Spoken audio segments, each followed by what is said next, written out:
What I paint are these beautiful bottles of wine that are in the paintings, and it's almost like I feel very, I must dedicate myself, because as a winemaker dedicates himself to making the wine, a great bottle of wine's not made overnight. And I feel like a great painting depicting a great bottle of wine cannot be created overnight. You have to really dedicate yourself and hone your skills to depict it properly. One of the problems I have is when I wake up, I go get a nice hot cup of coffee, I get into my studio, and I get so engrossed in what I'm painting that I just had a drink of coffee and I turned around for that second sip of coffee and it's ice cold. I think most of people overlook just the beauty of how the elements work together. I always think of it like it's music, because in order to put together a beautiful orchestra, you have to have woodwinds and brass instruments and string instruments and percussion. You have all these different contrasting elements. Within my paintings, I have so many things to work with. I have glass, I have liquid, I have paper, I have wood, I have metal. And so those are the kind of things when you're putting together a composition, when somebody looks at it and says, I don't drink wine, but there's something about that that's beautiful. I don't understand why I love it so much. And it's because everything's balanced.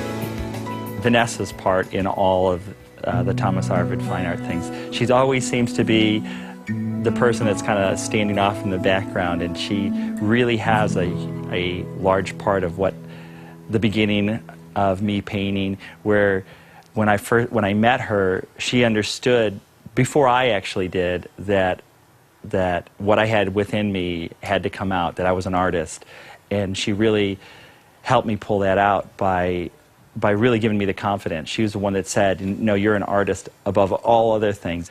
She always stood behind me and said, no, you need, like the world needs your paintings. You need to paint. And truly, I think that was a strong part of the backbone of me beginning to paint and finding my way. I do remember the first paintings of red wine that Thomas did. I was in a couple of them.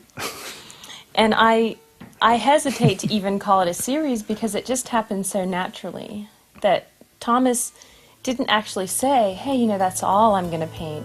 Just evolved into that. A lot of people, when they come up to me and they ask me about that he paints with these really interesting angles. And to me, the interesting angles is very natural. Because when you're standing there with some friends and you look down at the table, you're looking down at an angle. What the interesting angle is that most people that have ever depicted wine, whether it's the old Dutch masters, have painted the bottles straight on. And in order to view a bottle of wine that way, you have to put your chin on the table. To me, looking over at a bottle of wine is very natural. We really like to play with the names a lot. A lot of them, as I'm working on the painting, the names come to me.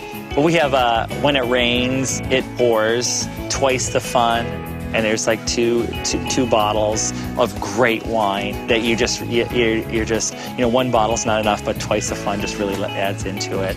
8 empties. The first painting that I did of a bottle collection was a 10-bottle collection, and it had some open and some closed bottles, kind of like as people show up at your party, all the bottles end up on the counter.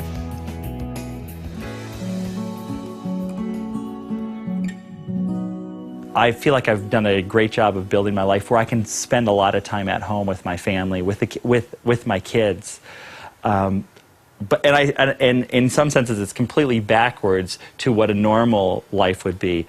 Most men in the family would get up and go to work 9 to 5 every day, Monday through Friday. With me, I'm home Monday through Friday when they wake up, for lunch with them, dinner with them.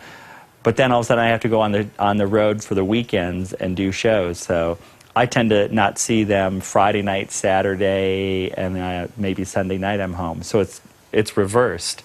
And I like it that way. Thomas has really made a name for himself in the art world, and he has really made an impression on people. And it's been fantastic to see collectors get to know him, and they love his paintings even more once they meet him, because his paintings are not just beautiful, but they have a lot to say, and so does he. And he's so personable, and he is so true to that lifestyle.